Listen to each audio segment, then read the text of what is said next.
성경 봉독하시겠습니다. 하나님의 말씀은 신약 마태복음 1장 1절부터 16절까지입니다. 제가 가진 성경으로는 신약 1쪽입니다. 아브라함과 다윗의 자손 예수 그리스도의 계보라. 아브라함이 이삭을 낳고 이삭은 야곱을 낳고 야곱은 유다와 그의 형제들을 낳고 유다는 다말에게서 베레스와 세라를 낳고 베레스는 헤스론을 낳고 헤스론은 람을 낳고 람은 아미나답을 낳고 아미나답은 나손을 낳고 나손은 살몬을 낳고 살몬은 라합에게서 보아스를 낳고 보아스는 룻에게서 오벳을 낳고 오벳은 이새를 낳고 이새는 다윗 왕을 낳으니라. 다윗은 우리아의 아내에게서 솔로몬을 낳고 솔로몬은 르호보암을 낳고 르호보암은 아비야를 낳고 아비야는 아사를 낳고 아사는 여호사밧을 낳고 여호사밧은 요람을 낳고 요람은 우시야를 낳고 우시야는 요담을 낳고 요담은 아하스를 낳고 아하스는 히스기야를 낳고 히스기야는 므낫세를 낳고 므낫세는 아몬을 낳고 아몬은 요시야를 낳고 바벨론으로 사로잡혀 갈 때 요시야는 여고냐와 그의 형제들을 낳으니라. 바벨론으로 사로잡혀간 후에 여고냐는 스알디엘을 낳고 스알디엘은 스룹바벨을 낳고 스룹바벨은 아비훗을 낳고 아비훗은 엘리야김을 낳고 엘리야김은 아소르를 낳고 아소르는 사독을 낳고 사독은 아킴을 낳고 아킴은 엘리웃을 낳고 엘리웃은 엘르아살을 낳고 엘르아살은 mat단을 낳고 mat단은 야곱을 낳고 야곱은 마리아의 남편 요셉을 낳았으니 마리아에게서 그리스도라 칭하는 예수가 나시니라. 아멘. 신명기 21장 15절에서 17절까지에는 장자의 상속권에 대하여 기록하고 있습니다. 그 내용을 살펴보면 장자는 아버지의 재산 중에 두 몫을 받을 권리가 있다라고 말씀하고 있습니다. 이렇게 장자는 다른 아들들에 비해서 2배의 상속을 받을 권리가 있었기 때문에 장자의 상속권은 매우 중요한 문제였다라는 것입니다. 또한 장자의 상속권은 아버지의 축복의 계보를 이어받는 중요한 권리였기 때문에 장자의 축복이라고도 불리며 매우 중요하게 여겨졌다라는 것입니다. 혹시 이 중에서 장자 되시는 분들은 성경 속에서 이러한 부분을 읽으시면서 뭔가 뿌듯함을 느끼지 않으셨습니까? 성도님들 중에서도 장자이신 분들이 많이 있으실 것입니다. 장자에게 성경의 약속대로 장자의 축복이 임한다라면 얼마나 좋겠습니까? 사실 저도 3남 2녀 중에 장자입니다. 제가 장자라서 드리는 말씀이 아니라 성경대로 살펴본다라면 장자라는 것이 정말 하나님의 큰 축복인 것 같습니다. 그런데 요즘은 어떻습니까? 집집마다 자녀를 하나 둘만 낳기 때문에 요즘 어린 아이들, 특별히 남자아이들에게 물어보면 거의 대부분이 다 장자입니다. 그야말로 장자의 축복이 넘치는 시대가 되었다라고 말씀드릴 수 있을 것 같습니다. 이것도 하나님의 축복이라면 축복이라고 할 수 있겠죠. 그런데 장자의 축복은 장자로 태어난 것이 중요한 것이 아니고 장자의 권리를 사모하며 잘 지키는 것이 더 중요하다라는 것입니다. 그래서 성경에는 장자로서 자신의 축복을 잘 지킨 사람들도 보여주지만 장자의 권리를 우습게 여겨 팔아버리는 사람들의 모습도 보여주고 있다라는 것입니다. 그런 이야기들을 통해서 우리는 장자의 축복의 중요성을 알 수 있는 것입니다. 우리가 잘 알고 있는 사건을 통해서 살펴본다면 야곱과 에서의 사건을 살펴볼 수 있을 것입니다.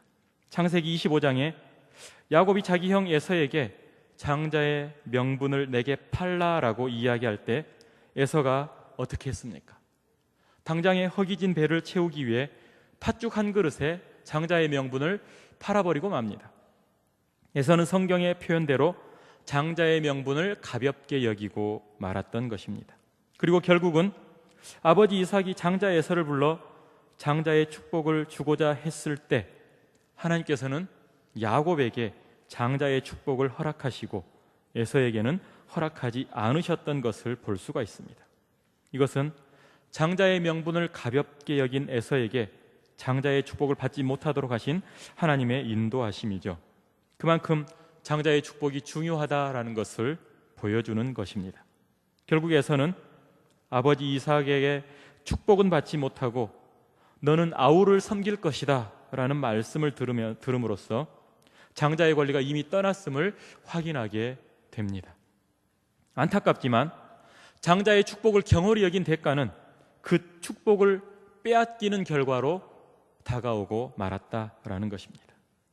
결국 성경은 하나님의 축복을 사모하고 소중하게 여기는 자들을 통해서 하나님의 축복이 이어져 오고 있다라는 것을 우리에게 보여주는 것입니다. 오늘 읽은 마태복음 1장의 족보 이야기도 이러한 축복의 맥락에서 살펴볼 수 있다라는 겁니다. 족보 시작은 이렇게 시작을 하고 있습니다. 1절에 아브라함과 다윗의 자손 예수 그리스도의 계보라. 즉 예수님의 족보를 이야기하면서 아브라함과 다윗의 자손이라고 기록하고 있습니다.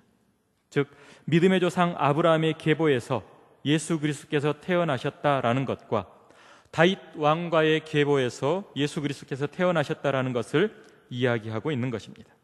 물론 이러한 내용들은 성경에 이미 예언으로 약속되어 있는 부분들이었습니다. 그래서 성경대로 이 땅에 오신 메시아이신 예수 그리스도께서 오늘 본문의 족보를 통해서 성경대로 오신 것을 밝히 증명하고 있다라는 것입니다. 즉 다시 풀어본다라면 예수님의 육신의 혈통에 대하여 약속의 조상들을 차례대로 언급하면서 족보를 통해서 구속 역사의 흐름을 보여주고 있다라는 것입니다. 그렇다면 한번 차례대로 살펴보겠습니다. 2절 말씀입니다. 아브라함이 이삭을 낳고 이삭은 야곱을 낳고 야곱은 유다와 그의 형제들을 낳고. 여기서 아브라함이 이삭을 낳았다라는 족보의 기록을 보면 별 문제가 없어 보입니다. 왜냐하면 이삭은 하나밖에 없는 아브라함의 독자이며 장자이기 때문입니다. 그런데 정말 그럴까요? 이삭이 정말로 아브라함의 장자입니까? 아니죠. 이삭 전에 다른 아들이 있었습니다. 바로 이스마엘입니다. 신명기 21장의 율법대로 하면 장자는 이스마엘이죠. 비록 아브라함 시대는 율법이 없었다라고 하더라도 사람의 예의로 생각을 해볼지라도 이스마엘이 장자라는 거죠. 아무리 여종 하갈을 통해서 이스마엘이 태어났을지라도 그 씨가 아브라함의 씨라는 것은 변하지 않습니다. 본처가 미워해서 그 아들과 함께 내쫓아 버렸을지라도 이스마엘이 아브라함의 장자라는 사실은 결코 변하지 않습니다.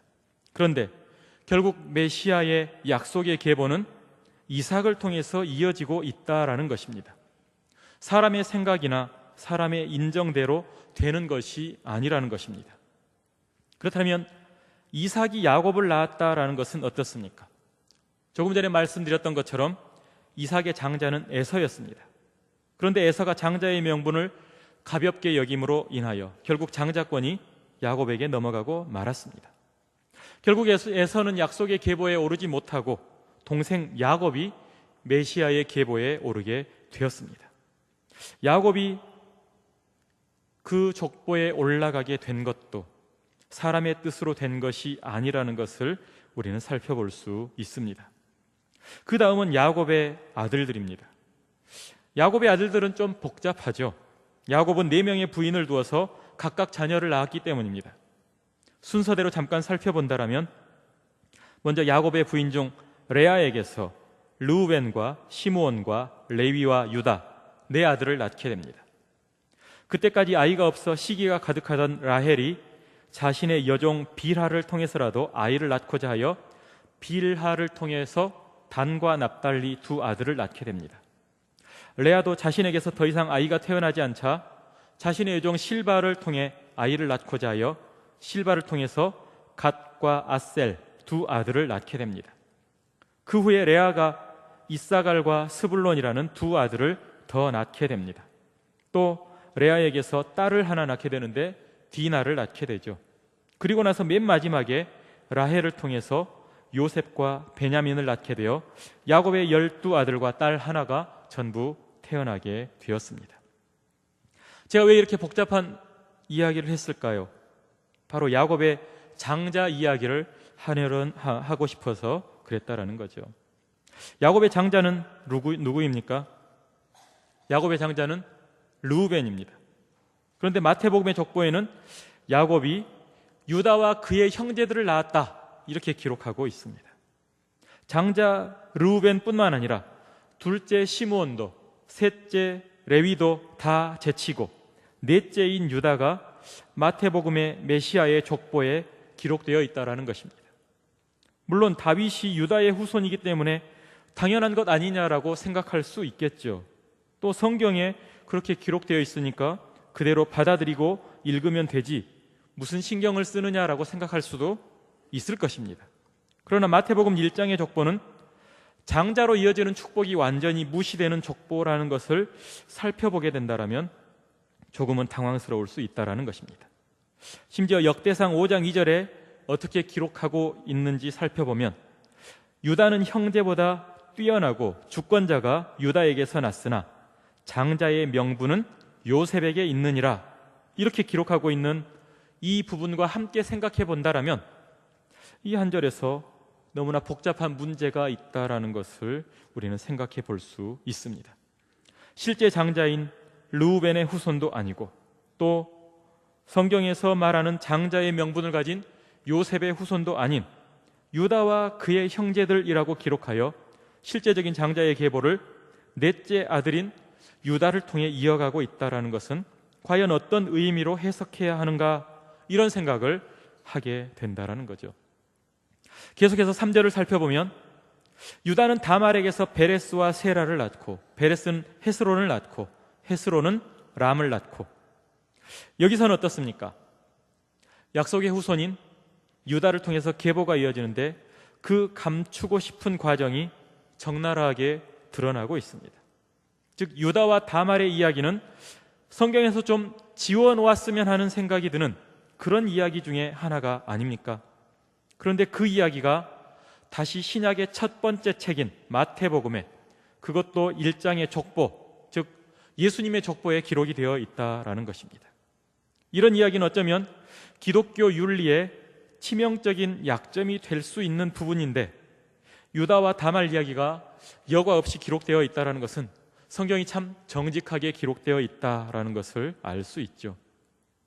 이야기가 나온 김에 마태복음의 족보에 나오는 여인들 이야기를 잠깐 하자면 첫째로 다말이 나오고, 둘째로 라합이 나오고, 셋째로 룻이 나오고, 넷째로 우리아의 아내 즉 밧세바가 나오고, 마지막으로 예수님의 어머니 마리아가 나오고 있는 것을 살펴볼 수가 있습니다. 첫째로 다말은 유다의 며느리였죠. 유다는 가나안 사람 수아의 딸을 아내로 맞아 아들 셋을 낳았는데 엘과 오난과 셀라를 낳았습니다. 그리고 아들 엘을 위해서 며느리를 데려왔는데 그 여인이 바로 다말이었습니다. 다말은 엘과 결혼했지만 그 남편 엘은 하나님 앞에 악하여 결국 아들을 낳지 못하고 하나님께서 그를 죽이셨습니다. 그래서 당시의 수혼 제도로 인해서 엘의 동생 오난이 아들이 없이 남편이 죽어버린 형수와 결혼하여 형의 계보를 잇고자 형수와 결혼하게 되었는데 오난도 하나님 앞에 악한 행동을 함으로 인하여 죽임을 당하고 맙니다. 그리고 나서 막내 아들이 바로 셀라였는데 유다는 막내 아들 셀라가 아직 장성하지 못하였다라는 이유로 다말로 하여금 친정에 가서 수절하고 있으라고 명령하게 됩니다. 다말은 시아버지의 말을 순종하여 친정에 가서 기다리고 있는데 이제 막내 아들 셀라가 장성했는데도 불구하고 무슨 이유인지 자신을 부르지 않는 것이었습니다. 그래서 다말이 한 가지 꾀를 내죠. 마침 유다의 아내가 죽고 나서 유다가 아내의 장례를 다 마치고 난 이후에 딥나로 간다라는 소식을 듣고 다말이 창녀의 복장을 하고 시아버지를 기다렸다가 시아버지 유다와 동침을 하여 쌍둥이를 임신하여 낳게 된 것입니다. 그 쌍둥이가 베레스와 세라입니다. 둘째로 라합은 이방의 여리고 여인입니다. 여리고 성이 무너질 때 구원받은 여인이었는데 약속의 족보에 기록되어 있다는 거죠. 라합에 대한 부분은 성경 히브리서 11장 즉 믿음장에 이렇게 기록합니다. 믿음으로 기생 라합은 정탐꾼을 평안히 영접하였으므로 순종하지 아니한 자와 함께 멸망하지 아니하였도다. 믿음과 순종의 사람이었다라고 라합을 표현하고 있죠. 또 야고보서 2장 25절에는 또 이와 같이 기생 라합이 사자들을 접대하여 다른 길로 나가게 할 때에 행함으로 의롭다 하심을 받은 것이 아니냐라고 라합이 한 행위는 의로운 행위였다라고 기록을 하고 있습니다. 결국 믿음과 순종으로 의롭게 살아갔던 라합은 성경에 기록된 예수님의 족보에 오르는 결과를 가져오게 되었습니다. 셋째로 기록된 롯도 마찬가지로 이방 모압 여인이었습니다. 특히 성경은 모압 자손에 대해서 이야기를 할 때 신명기 23장 3절에 이렇게 이야기합니다. 암몬 사람과 모압 사람은 여호와의 총회에 들어오지 못하리니 그들에게 속한 자는 10대뿐 아니라 영원히 여호와의 총회에 들어오지 못하리라. 율법에 이렇게 기록된 족속이 바로 모압 족속인데, 그런 모압 자손이, 그것도 모압 자손의 여인이 메시아의 족보에 들어와 있다는 것은 하나님의 은혜가 아닐 수 없다라는 것입니다. 넷째로 우리아의 아내 밧세바도 원래는 다윗의 아내가 아니었습니다. 다윗과의 간음죄로 인하여 남편도 전장에서 전사하게 되고 결국 다윗의 아내가 된 여인입니다. 다윗과 간음한 죄인이었던 여인이, 남편을 전장에서 잃어버린 여인이 결국에는 예수 그리스도의 조상으로 성경에 기록되는 은혜를 입게 되었다는 것입니다. 마지막으로 예수님의 어머니 마리아가 기록되어 있는데, 사실상 당시에는 일반 족보에도 여인들의 이름이 들어가지 않는 것이 보통이었는데, 정상적이라고 하기도 어려운 그런 많은 다른 여인들의 이름과 함께 여자가, 마리아가 5명이, 마리아까지 포함해서 5명이나 기록되어 있는 것은 약속의 족보에 특별한 독특한 은혜의 부분이라고 알 수 있습니다. 다시 유다가 다말에게서 낳은 베레스와 세라 이야기를 살펴보겠습니다. 어찌되었건 며느리 다말을 통해서 쌍둥이를 낳았습니다. 그런데 원래의 순서는 세라가 형이고 베레스가 동생이었습니다. 그런데 여기서도 장자인 세라가 약속의 계보를 이어가지 않고 동생인 베레스가 약속의 계보를 이어가고 있다는 것입니다. 아니, 그 전에 유다가 낳았던 아들들이 또 있었습니다. 엘과 오난과 셀라가 있지 않았습니까? 물론 첫째 엘과 둘째 오난은 하나님께서 그들의 악함을 보시고 죽이셨습니다마는 왜 하나님께서는 굳이 며느리 다말이 낳은 아들, 그것도 쌍둥이 중에 동생을 통해 약속의 계보를 잇고 있느냐라는 거죠. 조금씩 이해하기 어려워지기도 하고 의아해지기도 하지 않습니까? 정말 메시아의 계보를 살펴보는데 하나라도 제대로 성경에 약속된 장자의 축복처럼 장자를 통해 계보를 이어가는 것을 보고 싶은데 그런 경우가 별로 안 보인다라는 것입니다. 그러나 다행스럽게도 베레스의 아들은 헤스론으로 장자가 제대로 기록되어 있습니다. 너무나 당연한데도 마태복음 1장의 족보를 살펴보는 동안에 우리에게는 너무나 당연한 장자로 이어진 족보가 신기하게 여겨지지 않습니까? 제가 장자라서 그런 것이 아니라 참으로 다행이 아닐 수 없습니다. 그런데 바로 그 뒤에 헤스론은 람을 낳았다라고 기록되어 있는데, 성경의 헤스론의 아들들을 살펴보면 또다시 문제가 있습니다. 역대상 2장 9절에 헤스론이 낳은 아들은 여라무엘과 람과 글루베라, 이렇게 기록되어 있습니다. 즉 헤스론의 장자는 여라무엘이다 기록하고 있다라는 거죠. 그런데 정작 계보를 이은 약속의 자녀는 누구입니까? 둘째 아들 람이 약속의 계보에 들어가 있다라는 것입니다. 또 이어지는 4절을 보면 람은 아미나답을 낳고 아미나답은 나손을 낳고 나손은 살몬을 낳고 기록하고 있는데, 4절에 기록된 족보들을 살펴보면 그 낳은 아들이 장자인지 아닌지에 대한 특별한 기록이 없습니다. 아마도 이 부분은 장자로 이어진 족보인 것 같습니다. 그리고 바로 5절에 여인인 라합과 룻이 나오고 있습니다. 살몬은 라합에게서 보아스를 낳고 보아스는 룻에게서 오벳을 낳고 오벳은 이세를 낳고, 여기서는 살몬이 여리고의 기생 라합에게서 보아스를 낳았다고 기록하고 있습니다. 또 보아스는 모압 여인 룻에게서 오벳을 낳았으며 오벳은 이세를 낳았다 기록하고 있죠. 우리가 잘 알듯이 이 이세가 다윗 왕의 아버지입니다. 물론 여기에서도 기록된 아들이 장자인지 아닌지에 대해서는 특별한 기록은 없습니다. 그 다음 6절에 이세는 다윗 왕을 낳으니라. 다윗은 우리아의 아내에게서 솔로몬을 낳고 기록을 하고 있죠. 이새가 다윗을 낳았다라는 기록입니다. 그런데 성경을 통해 이새의 아들들에 대하여 살펴보면 다윗은 장자가 아니고 막내 아들임을 알 수 있다라는 것입니다. 사무엘이 하나님의 명령을 받아 이새의 아들들 중에 한 아들을 왕으로 기름을 부으려고 이새의 집으로 갔을 때입니다. 누가 하나님께서 왕으로 삼으신 아들인지 알아보기 위해서 이새의 모든 아들들을 사무엘 앞으로 지나가게 하였습니다. 그때 이새의 장자 엘리압으로부터 둘째 아비나답, 셋째 삼마 등 7 아들 모두 순서대로 지나가게 했는데도 불구하고 하나님께서 선택하신 왕이 나타나지 않았던 것입니다. 그러자 사무엘이 이새를 불러서 이렇게 물어봅니다. 아들들이 다 여기 있느냐? 그제서야 이새는 막내가 하나 있는데 들에서 양을 치고 있습니다, 이야기를 하면서 막내인 다윗을 데려오게 되었습니다. 결국 다윗을 보았을 때 하나님께서는 그가 왕이 될 자라고 말씀하셔서 다윗을 왕으로 기름 부었던 것을 살펴볼 수 있습니다. 어찌되었건 이 이야기에서도 중요한 것은 다윗은 장자도 둘째도 셋째도 아닌 막내 아들이었다라는 것입니다. 그런데 그 막내 다윗이 왕 위에 오르고 메시아의 조상이 되었다라는 사실입니다. 다윗의 아들 솔로몬도 마찬가지죠. 솔로몬이 장자가 결코 아닙니다. 이쯤에서 우리가 다시 생각해 볼 문제는 장자의 권리 혹은 장자의 축복 문제입니다.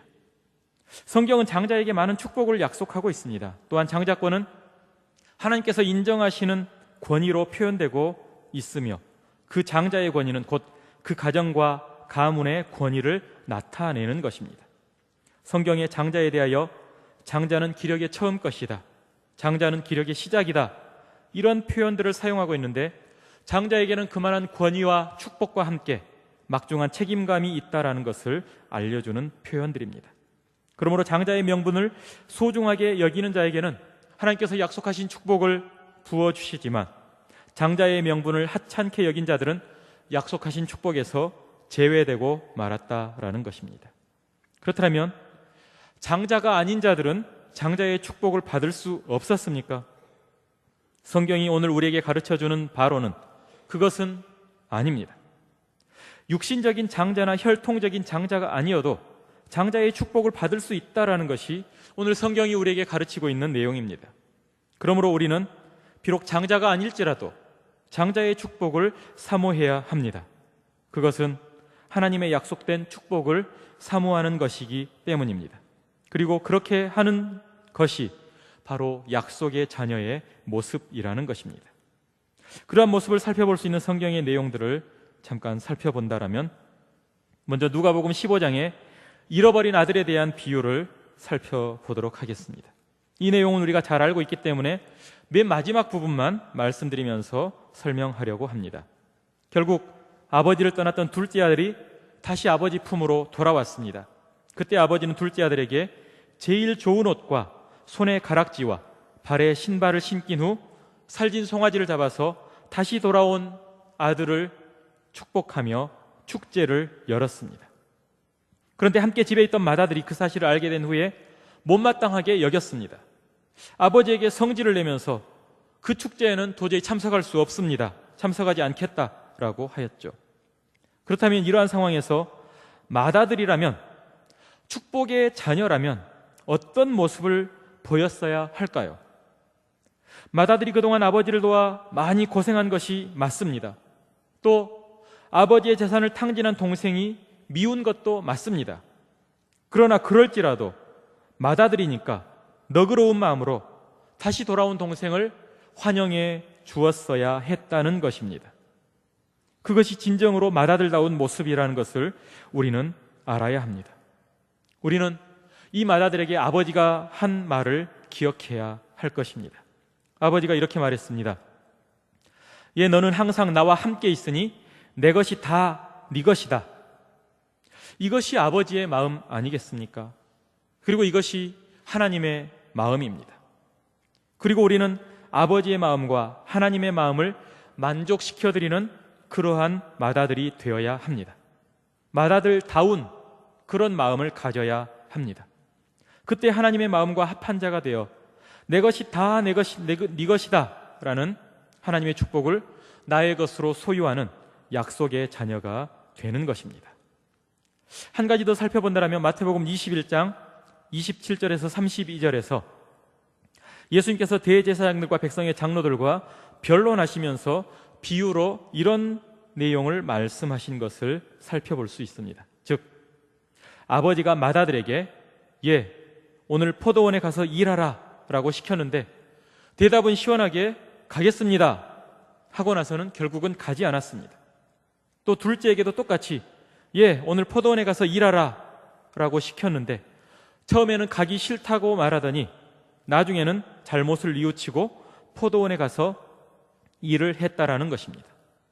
예수님께서는 누가 아버지의 뜻대로 행하였느냐라고 물으셨고 그 곁에 있던 대제사장들과 백성의 장로들은 당연히 나중에 순종하고 일하러 간 둘째 아들이라고 대답했습니다.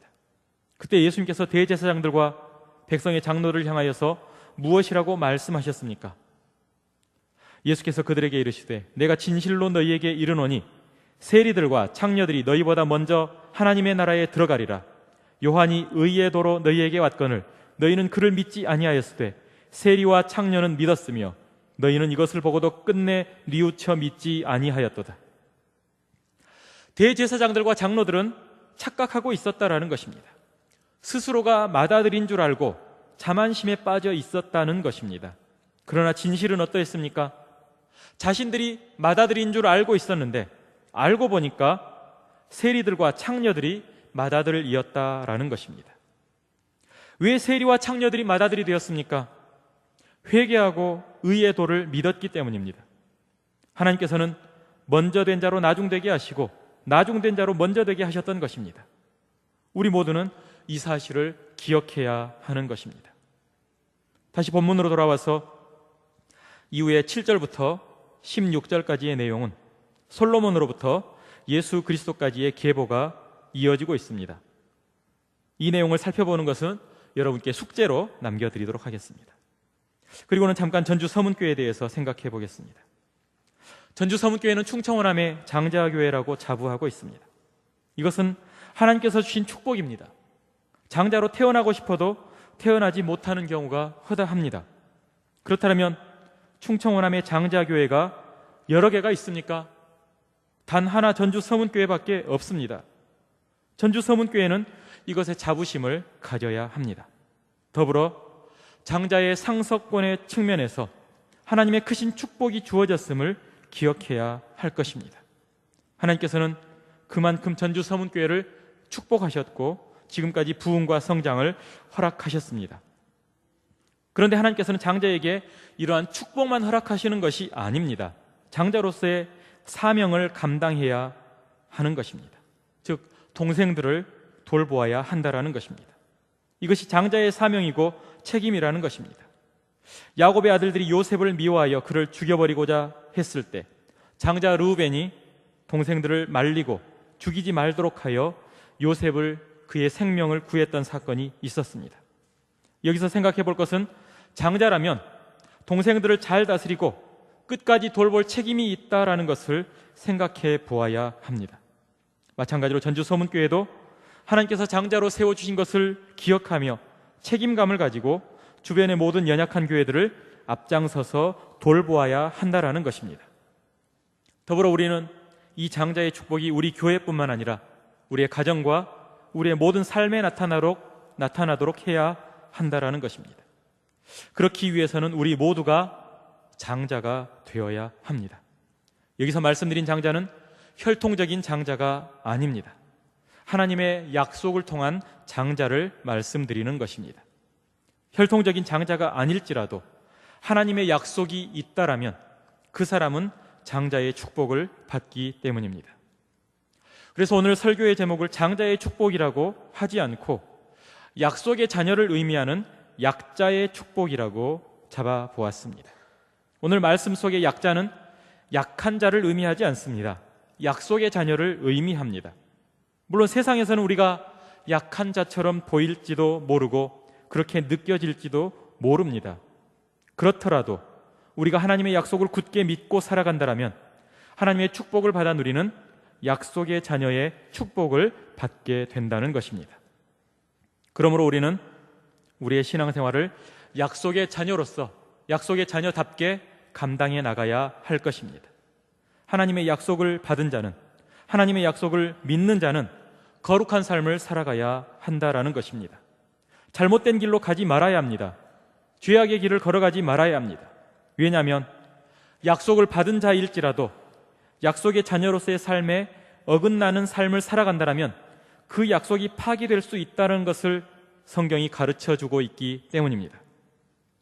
히브리서 6장 4절에서 6절을 읽어보면 한 번 빛을 받고 하늘의 은사를 맛보고 성령에 참여한 바 되고 하나님의 선한 말씀과 내세의 능력을 맛보고도 타락한 자들은 다시 새롭게 하여 회개하게 할 수 없나니 이는 그들이 하나님의 아들을 다시 십자가에 못 박아 드러내놓고 욕되게 함이라 라고 말씀합니다. 즉 하나님의 은혜를 입은 자들이 세상에서 살아갈 때 다시 타락과 죄악의 길로 가지 말아야 할 것을 강력하게 경고하고 있는 것입니다. 또 고린도후서 7장 1절에는 그런즉 사랑하는 자들아 이 약속을 가진 우리는 하나님을 두려워하는 가운데서 거룩함을 온전히 이루어 육과 영의 온갖 더러운 것에서 자신을 깨끗하게 하자라고 말씀합니다. 약속의 자녀들은 하나님을 두려워하는 가운데서 거룩함을 온전히 이루어 자신을 깨끗하게 할 것을 말씀하고 있는 것입니다. 또 히브리서 4장 1절에서는 그러므로 우리는 두려워할지니 그의 안식에 들어갈 약속이 남아있을지라도 너희 중에는 혹 이르지 못할 자가 있을까 함이라라고 말씀하시면서 그의 안식의 약속에 반드시 이르도록 깨어있을 것을 강조하고 있습니다. 베드로후서 1장 4절에는 이로써 그 보배롭고 지극히 큰 약속을 우리에게 주사 이 약속으로 말미암아 너희가 정욕 때문에 세상에서 썩어질 것을 피하여 신성한 성품에 참여하는 자가 되게 하려 하셨느니라고 말씀하시면서 하나님께서 주신 보배롭고 큰 약속으로 말미암아 세상에 썩어질 것을 피하고 신성한 성품에 참여하는 자가 되게 하셨다라는 것을 가르쳐주고 있는 것입니다. 결론적으로 말씀드립니다. 우리 모두가 다 장자는 아닐지라도 우리는 모두 다 약속의 자녀인 줄 믿습니다. 하나님께서 예수 그리스도를 통하여 우리를 약속의 자녀로 인쳐주셨습니다. 이것은 그 누구도 받아 누릴 수 없었던 기적으로서 하나님께서 우리에게 주신 약자의 축복입니다. 우리는 이 약속의 자녀의 반열에서 결코 떨어져 나가는 불행한 일을 당해서는 안 될 것입니다. 예수 그리스도를 인하여 주시는 약속의 자녀됨의 축복은 우리가 끝까지 붙들어야 할 약속인 줄 믿습니다. 또한 우리는 이 약속을 붙들고 하나님의 약속의 자녀다운 삶을 살아나가야 합니다. 오늘 말씀대로 악을 피하고 깨끗하고 거룩하게 살아가야 하는 것입니다. 그것이 하나님께로부터 약자의 축복을 받는 길입니다. 우리 모두가 오늘 말씀대로 깨끗하고 거룩한 삶을 통하여 하나님의 약속이 우리에게 이루어지는 약자의 축복을 받아 누리시는 모든 성도 여러분들 되시기를 예수님의 이름으로 축원합니다. 기도하도록 하겠습니다.